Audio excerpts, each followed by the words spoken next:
So we are going to get started here on our webinar, which should run roughly an hour and a half. And I'll try to wrap this up at the about an hour and 20 mark or so you guys have some time for Q&A at the back end of the last hour and a half. So anyway, just a little bit of background about me and my experience as it relates to the subject matter at hand, which of course is HIPAA, primarily the HIPAA privacy and security rule. But I've been doing HIPAA consulting really since 2003, back when the HIPAA security rule went into effect, which basically put in regulations that we need to secure electronic protected health information as well as protected health information in other forms, such as verbal or paper-based records.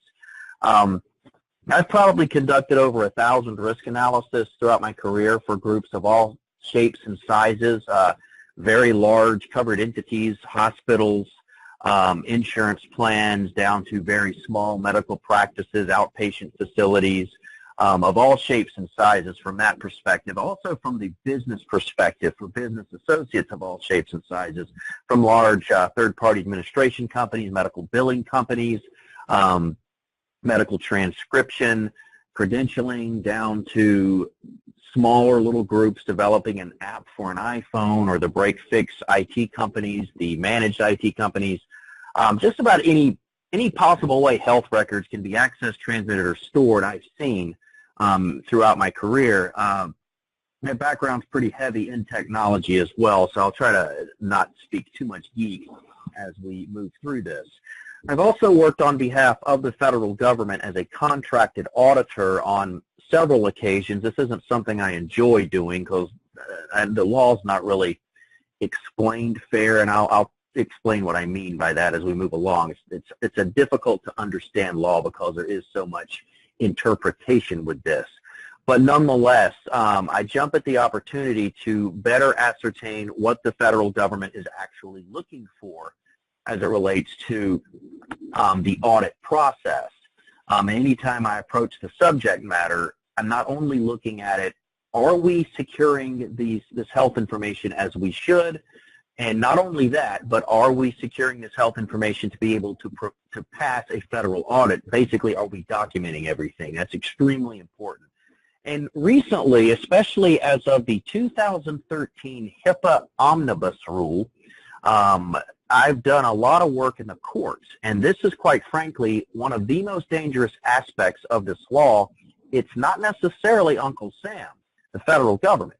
It is the trial attorneys, because these days folks can now sue under their state laws of negligence, invasion of privacy, you name it, using the federal HIPAA foundation, the federal HIPAA violation, excuse me, as the foundation of that state case of negligence. And this is on the rise big time, and this is a major problem that we need to address as covered entities and business associates. Bottom line is being proactive. We got to prove that we have been proactive in our compliance, because attorneys have picked up on this. More and more lawsuits are being filed under state laws.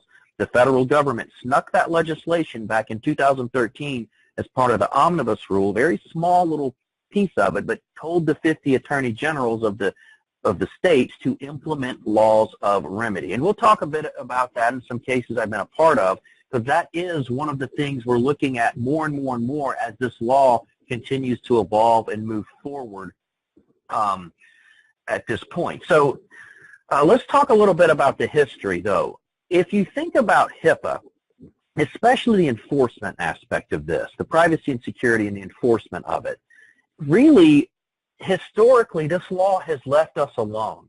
Yes, it's been on the books, but not up until around 2013 was it really being enforced. So what that created was a bit of a false sense of security. We were basically hopping around like this kangaroo left alone without a care in the world. Not anymore. And I jest with these pictures, obviously. This is dry subject matter, so pictures tend to help. But the shark being the trial attorneys and the federal government, and we, the covered entities and business associate, being the kangaroo.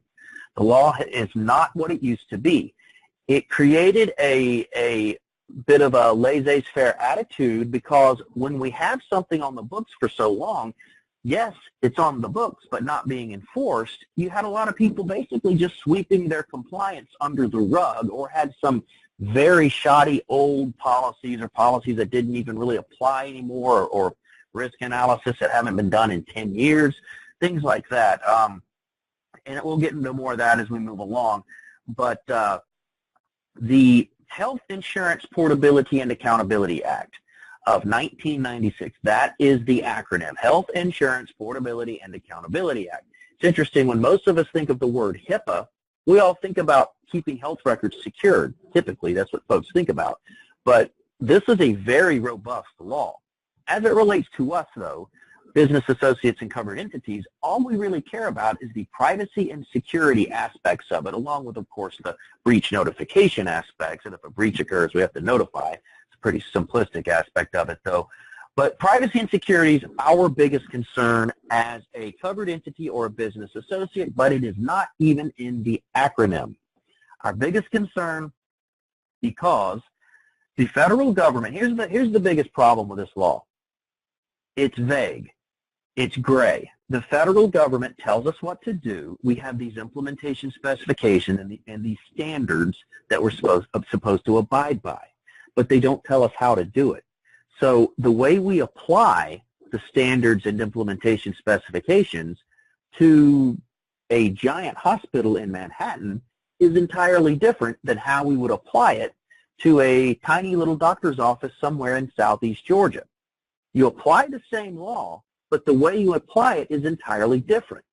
Now, with that stated, we still must review all of these standards and implementation specifications, no matter how big or small that you are, and put in policy, or at least through risk analysis, address all of them. Even the ones that don't apply need to be addressed, and we need to clearly dictate why they do not apply.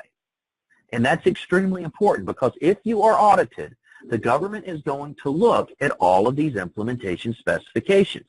So my recommendation would be have policies in place for all 44. There's 44 of these, and I'll show you later where you can find a list of all these things. I don't want to get mired down too much in risk analysis, but it is extremely important to address everything